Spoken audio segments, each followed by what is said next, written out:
ദൈവവിളി രണ്ട് തരമുണ്ട്. ഒന്ന് ഏൽപ്പിച്ചത്, ഈശോനെ ദൈവപിതാവ് ഏൽപ്പിച്ചതാണ്. അപ്പോൾ ഈശോ തന്നെ പറയുന്നുണ്ട്, എൻ്റെ പിതാവിനാൽ ആകർഷിക്കപ്പെടുന്നവരല്ല എൻ്റെ അടുത്ത് വരുമെന്നാണ്. അത് ആകർഷിക്കപ്പെടും. ഇപ്പം നമ്മൾ പലരും വരുന്നത് ആദ്യം തന്നെ എങ്ങനെയാണ് ആകർഷിച്ചിട്ടാണ് നമ്മൾ വരുന്നത്. പിന്നെ ലോങ് ടൈമിൽ അങ്ങനെ കുറച്ച് കഴിയുമ്പോൾ നമ്മൾ തന്നെ സ്വന്തമായിട്ട് ഒരു ആകർഷിപ്പില്ലാതെ ദൈവം തന്നെ ആകർഷിപ്പായിട്ട് നമ്മൾ തന്നെ ഏറ്റെടുത്ത് ചെയ്യും. അതാണ് ഏൽപ്പിച്ചതെന്ന് പറയുന്നത്. യോഹന്നാന്റെ സുവിശേഷം 6:44, എന്നെ അയച്ച പിതാവ് ആകർഷിച്ചാലല്ലാതെ ഒരുവനും എൻ്റെ അടുക്കിലേക്ക് വരാൻ സാധിക്കില്ല. എന്നെ അയച്ച പിതാവ് ആകർഷിച്ചാലല്ലാതെ ഒരുവനും എൻ്റെ അടുത്ത് വരാനാവില്ല. ഇപ്പം നിങ്ങൾ തന്നെ സാക്ഷി ഉടമ്പടി എടുത്തിരിക്കണത് ചില ആൾക്കാർ ചില സാക്ഷ്യം കേട്ടിട്ടല്ലേ, സാക്ഷ്യം കേട്ട് പത്രം കണ്ട് ആകർഷിക്കും, ചില പത്രത്തിൽ സാക്ഷ്യം കണ്ട് ആകർഷിക്കും.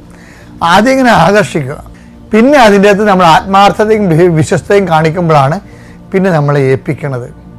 ഇപ്പം മറിയം എങ്ങനെ, മറിയം പക്ഷേ അമ്മയുടെ ദൈവവിളിയിൽ എല്ലാം ഏൽപ്പിച്ചതാണ് അവസാനം വരെ. അതായത് ഇപ്പം ഈശോനെ കുറിച്ച് നമ്മൾ പറഞ്ഞില്ലേ 17:4 എൻ്റെ പിതാവ് എന്നെ ഏൽപ്പിച്ച ജോലി ഞാൻ പൂർത്തിയാക്കി എന്ന് പറഞ്ഞ പോലെ മറിയത്തെയും ഈ ഈശോനെ ഗർഭം ധരിക്കുക എന്നുള്ള രക്ഷാകരമായ ദൗത്യം മറിയത്തെ ഏൽപ്പിച്ചതാണ്. എലിസബത്തിനെ ശുശ്രൂഷിക്കാൻ പോയ കാര്യവും മറിയത്തെ ഏൽപ്പിച്ചതാണ്. കന്യാകുമാരി എടുക്കാൻ പോയ കാര്യവും മറിയത്തെ ഏൽപ്പിച്ചതാണ്. എല്ലാ കാര്യവും ഏൽപ്പിച്ചതാണ്. അപ്പോൾ ദൈവവിളിക്ക് ഏൽപ്പിക്കുന്ന ഒരു പരിപാടിയുണ്ട്.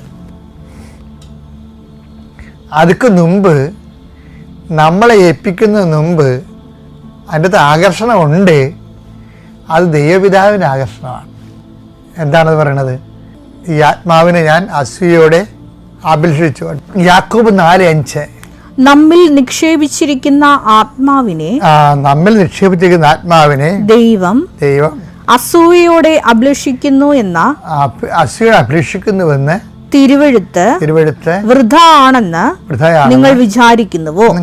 അപ്പം മറിയത്തിൽ നിക്ഷേപിച്ച ആത്മാവിനെ ദൈവം ആകർഷിച്ചിട്ടാണ് മനുഷ്യാവതാര ദൗത്യം മറിയത്തിനെ ഏൽപ്പിക്കണത്. ആദ്യം ആകർഷണം വന്നത്. അപ്പം മറിയം അതിനോട് സഹകരിക്കുന്നുണ്ട്. എപ്പോഴും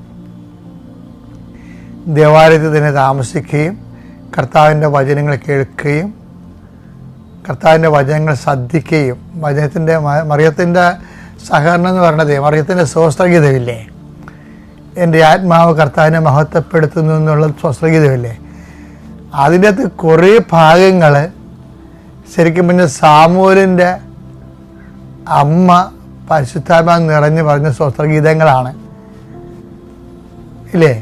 ഒന്ന് സാമൂൽ 2:1, ഹന്ന ഇങ്ങനെ പ്രാർത്ഥിച്ചു, എന്റെ ഹൃദയം കർത്താവിൽ ആനന്ദിക്കുന്നു, എന്റെ ശിരസ് കർത്താവിൽ ഉയർന്നിരിക്കുന്നു, എന്റെ അധരം ശത്രുക്കളെ പരിഹസിക്കുന്നു, എന്തെന്നാൽ അവിടുത്തെ രക്ഷയിൽ ഞാൻ ആനന്ദിക്കുന്നു. അപ്പൊ ഇതാണ് മറിയം സ്വസ്ത്രഗീതത്തിൽ പറയണത്. എടുത്തേ ലൂക്കാ 1:46, മറിയം പറഞ്ഞു, എന്റെ ആത്മാവ് കർത്താവിനെ മഹത്വപ്പെടുത്തുന്നു, എന്റെ ചിത്തം എന്റെ രക്ഷകനായ ദൈവത്തിൽ ആനന്ദിക്കുന്നു.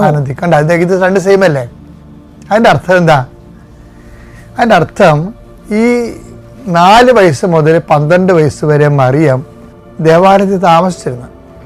ആ കുഞ്ഞ് 4 വയസ്സ് തൊട്ട് 12 വയസ്സ് വരെ എല്ലാ ശനിയാഴ്ചയും ദേവാലയത്തിൽ വായിക്കുന്ന വചനങ്ങളെ മറിയം ശ്രദ്ധിക്കുന്നുണ്ടായിരുന്നു.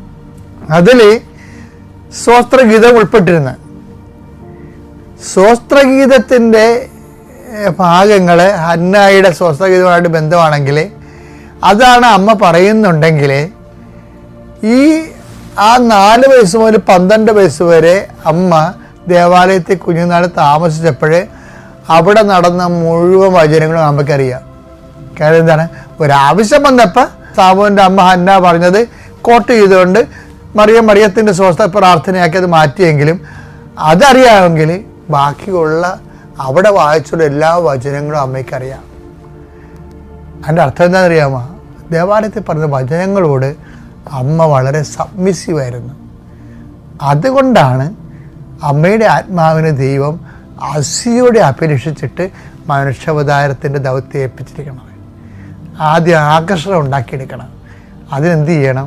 അതിനോട് നമുക്ക് ദൈവവചനത്തോട് നമുക്ക് പരിശുദ്ധ അമ്മയെപ്പോലെ അഭിനിച്ച് തോന്നണം.